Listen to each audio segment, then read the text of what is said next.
So I'm going to pull apart the cylinder head, and I wanted to document it first, starting with the number 1 cylinder. We see that there's white on here. This must have been running lean maybe. So the first 3 and the back 3 are sooty. Short studs go on the top, long studs go on the bottom, and the short side of the stud, the short threaded side of the stud goes in. We have a locating pin here. We have a locating pin here. There is not one here. That might be missing. I'll have to look it up. Also, the larger bolts, the short bolt is at the top. The longer bolts are at the bottom. So these 4 are the longer ones. This one is the shorter one.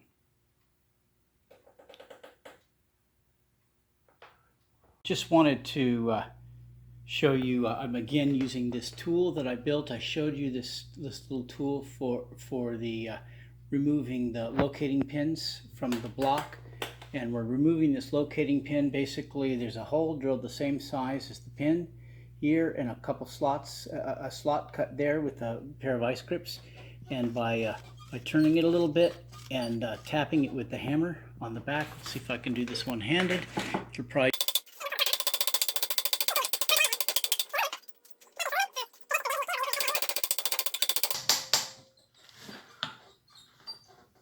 and there we go. Pulled it out. This one's requiring heat and some alternating PV blaster.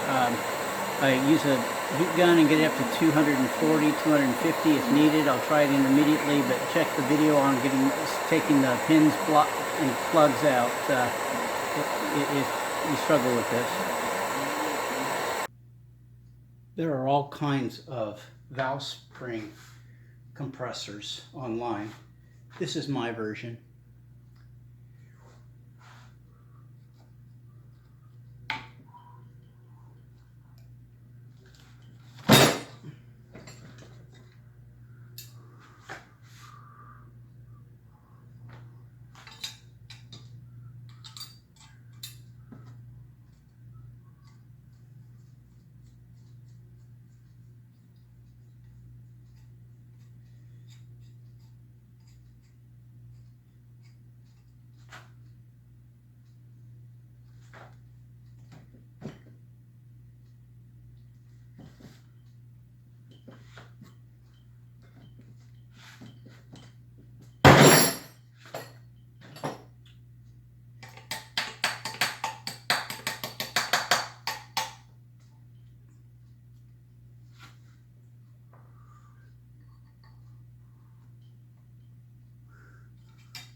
Okay, that's exhaust valve, exhaust.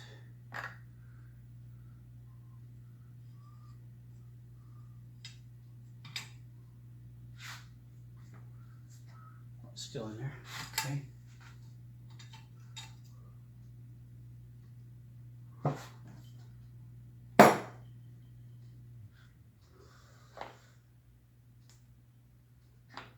And that's a brass punch. If I need to tap it, I can use that, and the brass won't hurt anything.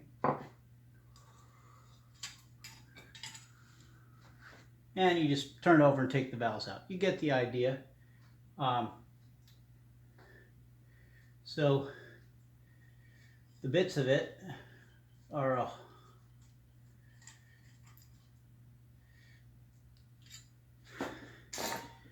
put a slot in this hole just to make it easier to adjust it. This hole is just a bit bigger than the retainers, and then I just use a washer. This nut is just a spacer, and then I use a nut. This is a piece of has an angle on it. I wouldn't try to do this without angle, and you notice I sliced a little bit here out to clear the valve next to it. Works pretty well. And it was faster than driving down and buying one.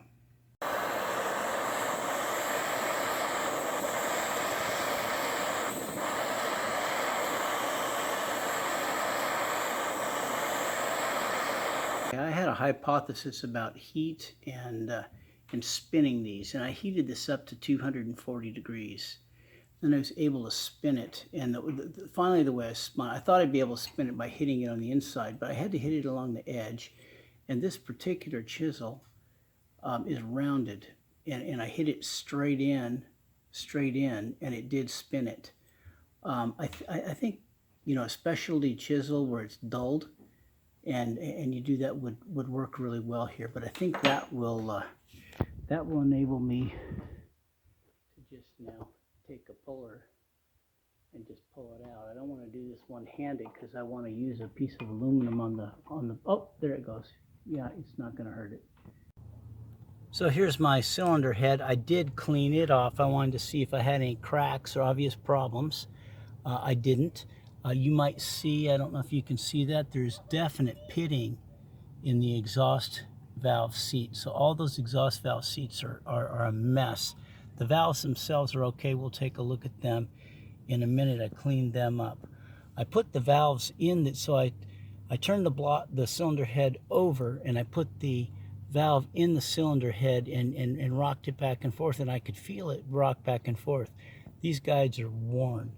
So he's going to go ahead and replace the guides. They have to be, and he's going to do it in bronze, and he's got all the right stuff for that. Other than that, my seats, my intake seats all look very good, and so on. So I'm going to have this skimmed and bring it to 9.5 compression. So I'm bringing the valves and the springs and the retainers and everything with me, because he's also going to check the spring height to see if it's in spec, loaded and not loaded. They check the springs. I'm going to bring the valves with me. He's going to check the valves. Oh, I didn't mention above, I'm also bringing my cam followers, because I think some of my cam followers, if you see my video on evaluating camware, you'll see I noticed that some of my cam followers weren't turning. They had patterns on them.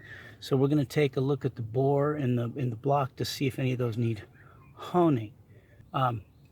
Yeah, also, it's not necessary for you to clean this off. He's more than happy to do it. It just, again, I wanted to see for myself and see what it looked like and see if I had any cracks in it, that kind of thing for myself. Also, I would have maybe considered rebuilding this just by myself if the guides weren't worn, if the seats weren't pitted, but as you can see, they are, so it's a mess. So in it goes. Oh, it's going to have it skimmed too. So anyway, there's the cylinder head. Good Parts has a web page on the TR6 compression ratio, and he talks about here exactly how much do you have to skim off of the head to get a given ratio. And it talks about the head gasket thickness, which is assumed, the size of the valves, and you can see here again we have the early exhaust valve and late exhaust valve with different diameters and so on, and whether or not is zero deck clearanced on the pistons being flush with the top of the block. So there's a lot of variables to determining exactly what your compression ratio will be, and here he gives here he gives the approximate thickness of the head and what you can expect with the compression ratio to be as a result. My machine shop is very familiar with changing the compression ratio, and he's actually going to measure the volume of the combustion chamber using the liquid method, which is what made me feel much more comfortable about not doing any more research on it than that, as far as trying to tell him which, how thick to shave the head and that kind of thing. The other consideration is if you had any porting done on the engine, that can change porting and changing the combustion chamber. That can change the size of the combustion chamber and change therefore your compression ratio. Most people feel comfortable going up to about 9.5 on a stock engine. It's not going to be a race engine if you go higher than that. Some people go higher than that and they're fine, but then you get into issues with needing to use higher octane gas and that kind of thing. So a good page, a good read, and a good discussion with your machine shop. So I've already taken my head to the machine shop. It's been there for a little while, and they gave me then the list of things I needed to buy. I needed to find out what was going on with the machine shop before I bought any parts. And I bought mine from TSI Imported Automotive. Ted there has been so helpful to me over the years, and I like supporting him. And so I had my cam reground by Ted as well. Saved quite a bit of money doing it that way. And I blacked out my address because I didn't want you all showing up for barbecue. Not that you wouldn't be welcome, but you know, I have to get the wife to sign off on that. So we discovered we needed both intake valves and exhaust valves.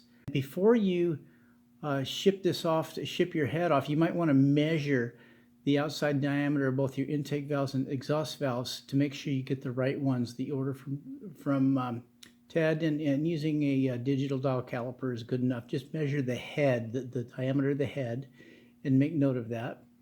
Also, since I have a performance cam I'm going to be putting into it, you talk to Ted and he will tell you which valve springs go with that cam. You can't just put any set of springs with any cam. Since this cam has a little bit of a higher lift, it needs a heavy-duty valve spring set. So I like to buy, if I'm going to have a cam done, I'd rather buy the tappets, the heavy-duty tappets, and the valve spring set and the cam all from the same vendor, all at the same time, so that there's no question as to whether or not you have a matched set, including the cam bearing set.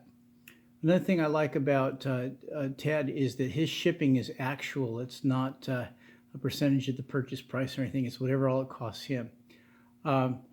What you don't see on this order is I'm ordering a pan head gasket from Ted also. For mine has a recessed bore. Make sure you look at the bore and understand whether or not you have the little recess mark around it, and get the proper head gasket in the proper year. Ted can walk you through that. The machine shop, you notice I didn't order exhaust seats or valve guides. The machine shop actually has a lot of experience with TR6s, and he prefers to provide his own. So he's going to be providing those. Notice I'm not doing the seal kit. After some research, I elected not to do that. So I had these parts shipped directly to the machine shop itself rather than to me and then having to take it there. So now we just are going to wait and hear back from him after he skims it and does all the work. I'm looking forward to having my cylinder head back sometime, but I'm going to go ahead and post this now, and I hope it's been helpful. Here's the hardware for the cylinder head, and I'm going to clean it up and so on, and I'm going to get the nuts and so on as well.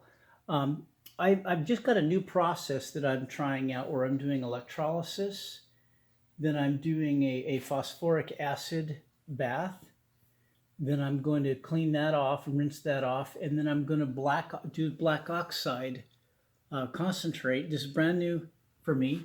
And then I'll put a sealer on it.